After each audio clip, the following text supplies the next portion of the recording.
So hello, स्वागत है आपका सभी का मिस्टर लॉजिकल चैनल में। और मैंने बहुत दिनों के बाद आज वीडियो रिकॉर्डिंग स्टार्ट की है वापस फिर से एक बार। बीच में मेरी तबीयत थोड़ी सी ख़राब थी, लगभग 10-15 दिन तो मेरे उसमें चले गए और कुछ रिकॉर्डिंग करके रखे थे वीडियो, तो मैंने उसको ऑलरेडी अपलोड करके रखा था। सो अभी मैं बहुत दिनों के बाद रिकॉर्डिंग कर रहा हूँ। सो ठीक है, अभी का आज का जो टॉपिक है वो ये है कि 9 to 5 जॉब। ठीक है। सो अभी आज आज का अपना मिस्टर लॉजिकल चैनल में ये जो मैंने जब से नाम चेंज किया है उसमें मैं पहले भी रैशनल थॉट्स मेरे जो थे वो सबके सामने रखता था, तो इस वीडियो में भी जाहिर सी बात है वही मेरा सब्जेक्ट होगा। और इससे पहले मैंने थोड़ा एक्सपेरिमेंट किया था कि how to speak fluent English, तो उसके ऊपर भी मेरे वीडियो आपको देखने को मिलेंगे, लेकिन वो एक बिगिनर लेवल के लिए है, वो कोई एक्सपर्ट लेवल के लिए नहीं थे। सो मैंने सोचा कि उससे थोड़ी चैनल की ग्रोथ हो जाएगी, क्योंकि इससे तो कोई ग्रोथ हो नहीं रही। ठीक है। सो इसलिए मैंने एक्सपेरिमेंट किया था, तो उनको मैं हटाऊंगा नहीं वीडियो को, वो वैसे ही रखूँगा। लेकिन अभी मैं कंटिन्यू अपने रैशनल थॉट्स वो तो हिंदी में ही करूँगा। मैं बीच बीच में मैं कभी इंग्लिश में अपने चैनल पे वीडियो अपलोड करूँगा। सो अभी अपना आज का जो टॉपिक है वो ये है कि 9 to 5 जॉब। ओके। सो अगर आप गवर्नमेंट सर्वेंट हो, गवर्नमेंट जॉब करते हो, या फिर आप प्राइवेट सेक्टर में जॉब करते हो, ठीक है, तो वहाँ पर आपको पता होगा कि लगभग ऑफिस में 8 घंटे का हमें जॉब होता है टाइमिंग। ओके। तो फिर अभी आज का मेरा टॉपिक उतना ही होने वाला, तो ज़्यादा मैं इसके ऊपर ज़्यादा और किसी टॉपिक पे बात नहीं करूँगा, बस एक ही टॉपिक पकड़ के उसके ऊपर बात करना है। तो मेरा आज का मेन टॉपिक ये है कि 9 to 5 जॉब, तो इसमें टोटल होते 8 घंटे। ठीक है। सो अभी गवर्नमेंट सर्वेंट जो होते हैं उनको तो 8 घंटे ड्यूटी होती है, और वो अपने घर से निकलते उस उस टाइमिंग में, और ऑफिस में टच होने के बाद उनको 8 घंटे तक ड्यूटी करनी होती है। ठीक है। लेकिन अभी मैं बात कर रहा हूँ प्राइवेट सेक्टर वालों की, क्योंकि यहाँ पे गवर्नमेंट की तो कोई बात होती नहीं है, क्योंकि उनका काम एकदम कट टू कट होता है, और उनको सैलरी भी उसी डेट पे मिलती है, क्योंकि उनको वो गवर्नमेंट के सर्वेंट्स हैं। बट प्राइवेट सेक्टर में क्या होता है कि आप जब एक तो आपको जॉब जल्दी मिलता नहीं है, इधर उधर से आपने बहुत बड़ी बड़ी डिग्रियाँ लेके इधर उधर से आपको जॉब मिल भी जाता है प्राइवेट सेक्टर में। उसमें होता क्या है कि जब आपका इंटरव्यू होता है तो आपको बताया जाता है कि भाई 9 to 5 का जॉब है, ये टाइम रहेगा आपका, फर्स्ट शिफ्ट, सेकंड शिफ्ट, या थर्ड शिफ्ट, नाइट शिफ्ट वगैरह बोलते हैं उसको। तो अभी जो भी शिफ्ट है, लेकिन आपका टाइमिंग तो 8 घंटे का ही होता है ना गवर्नमेंट, अब सॉरी प्राइवेट सेक्टर में। लेकिन यहाँ पे क्या होता है कि जब आपको HR आपको लेटर देता है, ठीक है, HR लेटर देने के बाद वहाँ पे मेंशन होता है कि ये इस ऑफिस में 8 घंटे का जॉब होता है।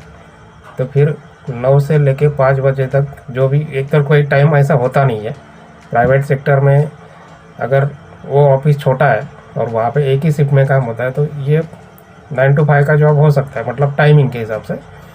लेकिन कुछ कुछ बड़े ऑफिस होते हैं प्राइवेट सेक्टर में, कॉल सेंटर होते हैं, या फिर कोई स्टूडियोज़ होते हैं बड़े बड़े, या फिर कोई IT कंपनीज होती है, तो वहाँ पे शिफ्ट में काम होता है। तो फर्स्ट शिफ्ट यानी कि मॉर्निंग शिफ्ट में काम होता है, जैसे कि 6 बजे से लेकर उसके बाद जो 6 मतलब 2 बजे तक। ठीक है।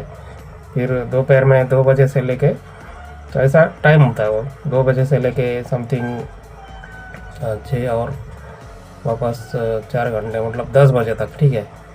और रात को वापस वो 10 बजे से लेके 6 बजे तक, ऐसा कुछ टाइम होता है। सो इस 10 बजे से लेके मतलब बराबर वो 6 बजे से वो 6 घंटे, 12 से लेके 6 घंटे, और वो ये 2 घंटे बराबर, मतलब 10 बजे से लेके 6 बजे तक सुबह के वापस 8 घंटे का एक शिफ्ट होता है। तो फिर इसके बीच में जब आप जॉब करते हो तो मेरे ख्याल से सिर्फ एक ही ऐसी शिफ्ट है कि वहाँ पे कट टू कट काम होता होगा मे बी, वो है नाइट शिफ्ट। क्योंकि उसमें सिर्फ नाइट शिफ्ट में जो काम होता है वो ज़्यादातर पेंडिंग वर्क होता है, और उसमें बंदा आके अपना वर्क करके निकल जाता है। मतलब 8 घंटे की ड्यूटी होती होगी मे बी उसकी, लेकिन ज़्यादातर केस में ऐसा होता है कि 8 घंटे की ड्यूटी 8 घंटे की होती नहीं है। तो अपना आज का वीडियो उसी के ऊपर है कि 8 घंटे की ड्यूटी 8 घंटे की होती क्यों नहीं है। तो उसका मेन रीज़न ये है कि बहुत ज़्यादा वर्क प्रोजेक्ट होते हैं और वर्कलोड बहुत ज़्यादा होता है, काम का प्रेशर आप बोलते हो। तो फिर यहाँ पर आप मुझे बताओ कमेंट करके कि आपने जब HR ने आपके हाथ में जॉब लेटर दिया था, उसके टर्म्स एंड कंडीशंस आपको बताए थे, रूल्स एंड रेगुलेशंस बताए थे, उसमें पूरा मेंशन था कि भाई ये घंटे की 8 घंटे की आपकी शिफ्ट है।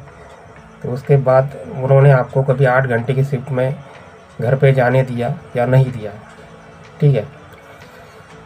या फिर ठीक है, मैं समझ सकता हूँ थोड़ा आधा एक घंटा ज़्यादा भी हो सकता है, 15 मिनट ज़्यादा हो सकते हैं, हालांकि वो भी नहीं होना चाहिए।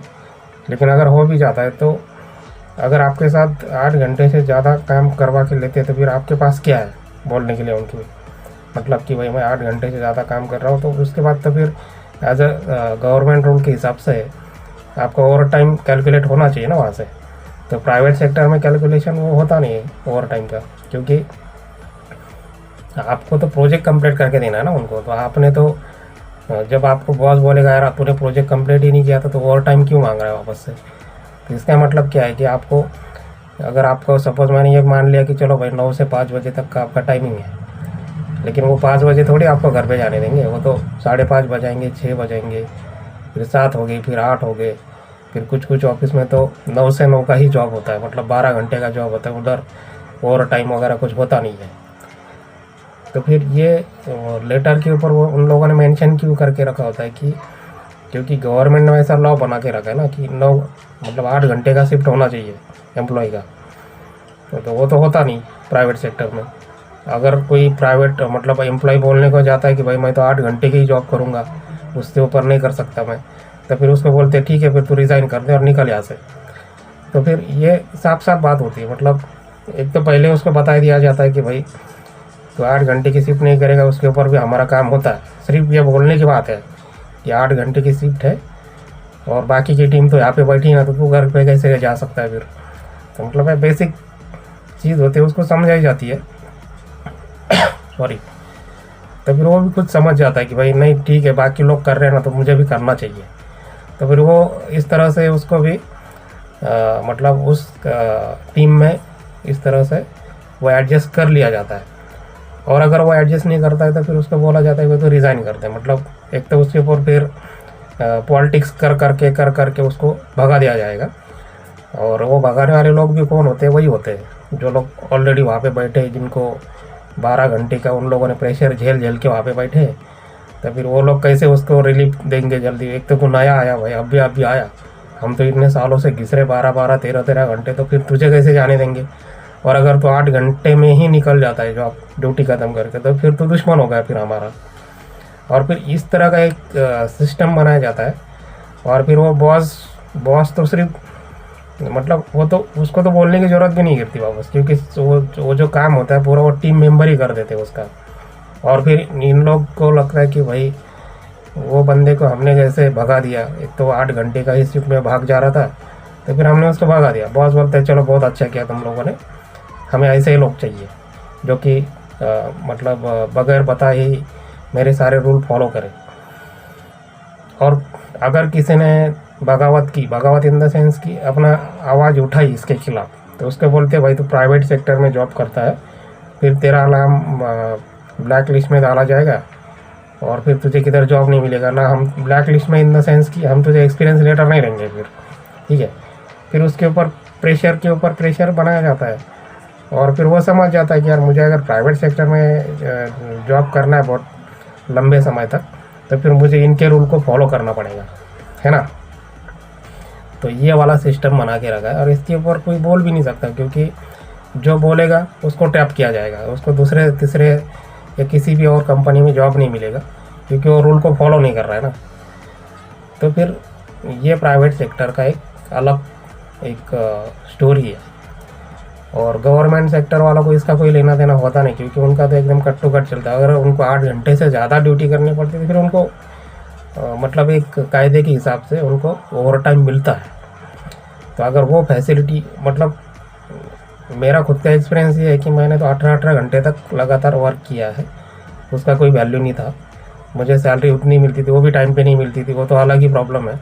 मतलब कि सैलरी भी टाइम पे नहीं है। एक तो कभी कभी ऐसा भी होता था कि भाई 3 महीने के बाद सैलरी मिलती थी, और हम तो इधर 12 15 18 घंटे तक जॉब करके भी, तो भी लगातार 3 महीने, और फिर 3 महीने सर्वाइव कैसे करने का, तो इधर उधर से क्रेडिट, मतलब दूसरों से पैसे ले उधार लेके हम लोग अपना फैमिली का खर्चा चलाते थे। तो इस तरह से अपना सर्वाइवल होता है।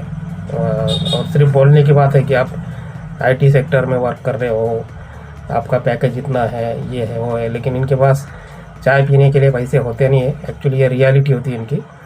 और जैसे ही एक आधी सैलरी आ जाती है तो वो फटाफट किसी ईएमआई में निकल जाती है उनकी। मतलब कि ईएमआई नहीं भी होगा तो भी आज मुंबई और पुणे जैसे सिटीज़ में, मेट्रो सिटीज़ में रहने का रेंट ही आपका 15 से 20 हज़ार रुपये है। तो फिर आप सर्वाइव क्या करोगे, कहाँ से सेविंग करोगे?